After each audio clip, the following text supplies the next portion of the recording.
सभी साथियों को नमस्कार। आपके अपने YouTube चैनल में सभी मित्रों का स्वागत है। आप देख रहे हैं कर्मजा समाचार न्यूज़ चैनल के माध्यम से लेटेस्ट अपडेट।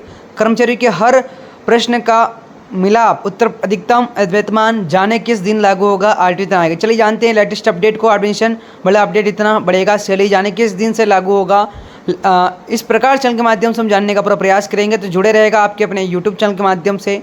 और जैसे कि साथियों एडमिशन के बारे में लेटेस्ट अपडेट को जानने का प्रयास करेंगे, तो बने रहेगा इतना बढ़ेगा। चलिए जाने किस दिन होगा लागू। और यदि आपने अभी तक चैनल को सब्सक्राइब करने का प्रयास नहीं किया है तो चैनल को आप सब्सक्राइब भी ज़रूर कर लीजिएगा। इस वीडियो को शेयर करने का प्रयास करें। तो चलिए जानते हैं लेटेस्ट अपडेट को।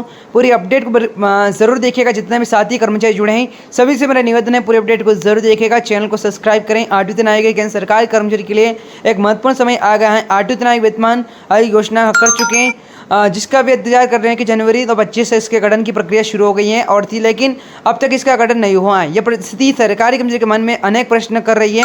वर्तमान में लगभग 6 महीने से पहले ही सरकार ने मंजूरी दे दी थी, लेकिन कोई ठोस घोषणा नहीं की गई है। वेतन आयोग का महत्व उद्देश्य की बात करी जा सकती है तो वेतन आयोग का मुख्य उद्देश्य सरकारी कर्मचारी की नौकरी भत्ते और पेंशन आयुक्ता और जीवन स्तर के अनुसार अधिकतम करना है। यह व्यवस्था 1946 में चली आ रही है और अब कब तक 7 वेतन आयोग लागू हो गए हैं। प्रत्येक 10 वर्ष में एक नया वेतन लागू गठित किया जाता है जो कर्मचारी की वेतन संरचना की समीक्षा करता है। प्रथम वेतन आयोग के बाद अब केंद्रीय कर्मचारी के अंतिम वेतन आयोग की वेतन टिकी हुई है। और लागू होने वाला समय सीमा की बात करें तो ये विभिन्न संस्थानों में से मिली जानकारी के अनुसार केंद्र सरकार जनवरी 2026 से रेशम आयोग की वेतन का निर्धारण कर सकती है। बड़ी रिपोर्ट के मुताबिक आयोग का वेतन अंतिम वेतन 25 के अंत खत्म हो रहा है, लेकिन बाद 26 के शुरुआत में इसे लागू किया जा सकता है। हालांकि ये प्रक्रिया में देरी तो इसे 27 तक के लिए बुक किया जा सकता है। सिद्धांत की संख्या और प्रभाव के बारे में चलिए जानते हैं।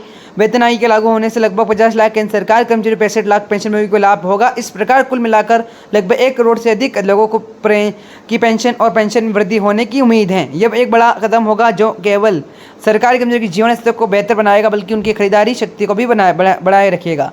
उपज में बढ़ोतरी की बात करते हैं, विभिन्न रिपोर्ट के अनुसार केंद्रीय कर्मचारी के वेतन में 30 से 34% तक की वृद्धि की उम्मीद है। इससे जुड़े हुए कर्मचारियों की न्यूनतम वेतन 18,000 रुपये से लेकर 51,480 रुपये तक हो सकता है। यह वृद्धि दर और जीवन यापन की लागत पर ध्यान दिया जा रहा है। इससे कर्मचारी की वित्तीय स्थिति में काफ़ी सुधार होगा। और रिटेनिंग डायरेक्टर की भूमिका पर बात की जाए तो सरकार रिटेनिंग डायरेक्टर के आधार पर कर्मचारी की नियुक्ति तय की गई थी। प्रथम वेतन आयोग रिटेनिंग डायरेक्टर 257 रखा गया था। इसका मतलब है कि यह नए फैक्ट्री को 257 से गुणा करके तय किया गया था।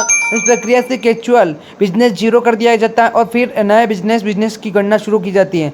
सांसद वेतन आयोग में भी इसी तरह का नया आधार बनाया जाएगा। नए वेतन संरचना की सतह की बात की जाए तो पूरी अपडेट को जरूर देखिएगा। सरकार पिछले दिन वेतन आयोग की वेतन संरचना को लगातार सरल बनाने की कोशिश कर रही है। छठे वेतन आयोग में पे बैंड और ग्रेड की व्यवस्था थी, जबकि वेतन आयोग में पे बैंड ग्रेड की शुरुआत हुई थी। इससे प्रत्येक कर्मचारी के स्तर के अनुसार वेतन तय किया जाता जा रहा है। वर्तमान पे बेरोजगारी दर लगभग 51.5% आवासीय आवास 30.9%, आवासीय आवास 15.4% और परिवहन आवास की 2.2%। और सरकारी वित्तीय प्रभाव यदि सरकार के अंतर्गत 30 से 34% की वेतन वृद्धि होती है, इससे सरकार अब सालाना 1.8 लाख करोड़ रुपए का अतिरिक्त भार पड़ सकता है। ये एक बड़ी राशि है जिसके लिए सरकार को अपने बजट प्रोविजन करना होगा। इसके बावजूद कर्मचारी कल्याण के लिए भी यह कदम आवश्यक है, क्योंकि उनके लचीलापन को पूरा करने में मदद करना चाहता है। आरटीओ इतना कि सरकारी कर्मचारी के लिए एक महत्वपूर्ण मिल का पत्ता साबित हो सकता है। इससे केवल उनकी आर्थिक स्थिति में सुधार होगा, बल्कि यह देश की समग्र अर्थ को भी गति प्रदान करेगा। कर्मचारी की भारी भरकम खरीदारी शक्ति से बाजार में मांग की पूर्ति और भिन्न क्षेत्र में विकास और बढ़ावा मिलेगा।